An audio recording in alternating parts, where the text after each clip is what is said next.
ஒரு ஆண்டர்பிரினரையோ இல்ல ஒரு பிசினஸ் மேனையோ எது ரொம்ப பாதிக்கும்? அவங்களோட மைண்ட் செட் எப்படி இருக்கணும்?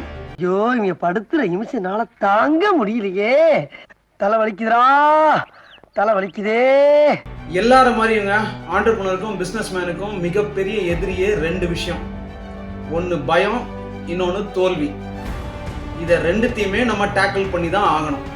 நானும் பலிக்கார மாதிரியே எவ்வளவு நேரம் நான் அடிக்கிறது. இத ரெண்டுத்தையும் டேக்கிள் பண்றதுக்கு நமக்கு ஒரு மைண்ட் செட் வேணும். மைண்ட் செட் அப்படின்னா நீங்க எல்லா விஷயத்தையும் பாசிட்டிவா பார்க்க ஆரம்பிக்கணும். நமக்கு எப்பயுமே பயம் வரும்போது நெகட்டிவ் கூட சேர்ந்து வந்துடும். அதனால எதுவா இருந்தாலும் பாசிட்டிவா பார்க்க ஆரம்பிங்க. ஒவ்வொரு தோல்வியோ இல்ல ஒவ்வொரு ஃபெயிலியரையும் ஒரு லெசனா பார்க்க ஆரம்பிச்சிட்டீங்க அப்படின்னாக்கா அதுல இருந்து அடுத்த கட்டத்துக்கு ரொம்ப சுலபமா போயிடலாம். அதே மாதிரி ஒரு ஆண்டர்பிரினருக்கு ரொம்ப விஷன் ரொம்ப ரொம்ப ரொம்ப முக்கியங்க. எல்லாமே கொஞ்சம் தொலைவா பாருங்க. எல்லாத்தையும் சக்சஸ் அனுபவிச்ச மாதிரியே பாருங்க. நான் அடிச்ச மணி கடவுளுக்கு கேட்டு சொல்லியோ கவர்மெண்ட்டுக்கு கேட்டுருச்சு. உங்க சக்சஸ முன்னாடியோ பாக்குறீங்களோ சக்சஸ் உங்களை தேடி வரும்.